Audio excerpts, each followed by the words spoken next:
വേണ്ട, എനിക്ക് ചായ വേണ്ട, ചായ വേണ്ട, ഷുഗറാണേ. വീടിന്റെ പണിയൊന്നും പൂർത്തിയായിട്ടില്ലല്ലേ? ആ.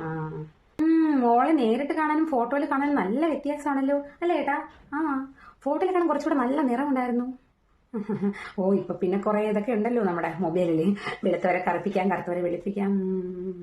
പിന്നെ ഉള്ളതുപോലെ സംസാരിക്കുന്ന പ്രകൃതക്കാരിയാണ്. അത് കുടുംബക്കാർക്ക് എല്ലാവർക്കും അറിയുകയും ചെയ്യാം. സത്യം പറയുകയാണെങ്കിൽ ഈ വിവാഹാലോചന വന്നപ്പോഴേ നമുക്ക് ആർക്കും താല്പര്യമില്ല. പിന്നെ എന്റെ പുത്രൻ, അവന്റെ കരച്ചിലും നിലവിളിയും ആത്മഹത്യ ഭീഷണിയൊക്കെ കണ്ടാണ് നമ്മൾ സമ്മതിച്ചത്. അല്ലെങ്കിൽ നമ്മൾ തീരെ നമുക്ക് താല്പര്യമില്ലായിരുന്നു.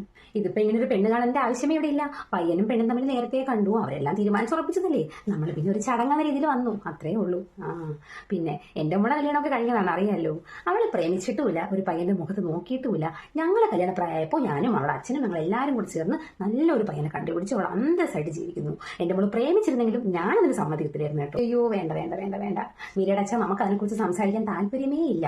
എന്നിട്ട് വേണമെങ്കിൽ സ്ത്രീധന പീഡനമൊന്നോ കേസ് നോക്കിയാൽ നമുക്ക് കോടതി കയറാൻ വയ്യേ. നിങ്ങളുടെ മോക്ക് എന്തെങ്കിലും കൊടുക്കാൻ നിങ്ങൾക്ക് താല്പര്യം ഉണ്ടെങ്കിൽ നിങ്ങൾ കൊടുക്കുക, അല്ലെങ്കിൽ കൊടുക്കണ്ട. ഞങ്ങൾ അതിനെക്കുറിച്ച് സംസാരിക്കാൻ ആളല്ല.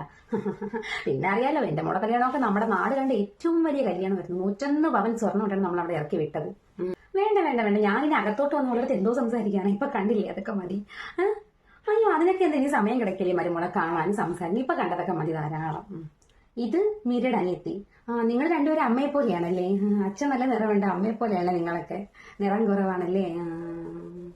മോളെ, പഠിക്കേണ്ട സമയത്ത് നന്നായിട്ട് പഠിച്ചോളൂ. ഡിഗ്രിക്ക് പഠിക്കുകയല്ലേ? ചേച്ചിയെ കണ്ടൊന്നും പഠിക്കണ്ട. പഠിച്ച് നല്ല ജോലിയൊക്കെ വാങ്ങിച്ച് നിങ്ങളുടെ പൊക്കിന് ഒതുങ്ങുന്ന ഏതെങ്കിലുമൊക്കെ പയ്യനെ കണ്ടെത്ത്. ചേച്ചിക്ക് കോളടിച്ചിട്ടുണ്ട്. ചേച്ചി വലിയ കുടുംബത്തിലാണ് കയറി പിടിച്ചത്. എന്റെ സഹോദരന്റെ മോളെ ഇതിനു വേണ്ടി നമ്മളൊന്ന് ആലോചിച്ചതാ. ലക്ഷ്മി മോള്, അവള് ബാംഗ്ലൂർ MBBS പഠിച്ചുകൊണ്ടിരിക്കുക. നല്ല കുടുംബമായിരുന്നു. പിന്നെ എന്റെ ഏട്ടനെ കുറിച്ച് പറയേണ്ട ആവശ്യമില്ലല്ലോ, അവിടുത്തെ ഏറ്റവും വലിയ പണക്കാരൻ. പിന്നെ അവന് താല്പര്യമില്ല, അവന് മീരെ അങ്ങ് അസ്ഥിക്ക് പിടിച്ചില്ലേ. ആ മോക്കാണെങ്കിൽ ഇപ്പോഴും ഇഷ്ടമാണ് അവന്റെ കല്യാണം കഴിക്കാൻ. ഇനി അതൊന്നും പറഞ്ഞിട്ട് യാതൊരുവിധ കാര്യവും ഇല്ല, ഓരോരുത്തരുടെ തലവിധി. അയ്യോ, എന്തൊരു ചൂടല്ലേ ഇവിടെ. AC ഇല്ലാതെ എനിക്ക് പിരിക്കാനേ പറ്റത്തില്ല, അത്രമാത്രം ചൂടല്ലയോ. അപ്പൊ നമ്മളങ്ങോട്ട് ഇറങ്ങട്ടെ? ഓ വേണ്ട, ഇനിയിപ്പോ ഇവരെ തമ്മിൽ എന്തോ സംസാരിക്കാൻ, 24 മണിക്കൂർ ഫോൺ വിളിയല്ലേ, സംസാരിക്കണ്ട. ഇപ്പൊ അതിന്റെ ആവശ്യമില്ല. അപ്പൊ നിങ്ങൾ ബാക്കി കാര്യങ്ങൾ നോക്കിയിട്ട് അറിയിക്കേട്ടോ.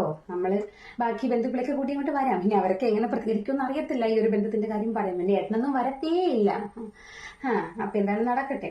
ശരി ശരി. മോളോട് പറഞ്ഞില്ല. ശരി മോളെ, ശരി ശരി, ഞങ്ങൾ അങ്ങോട്ട് ഇറങ്ങുവാണേ. ബാക്കി കാര്യങ്ങൾ നോക്കിയിട്ട് പറ.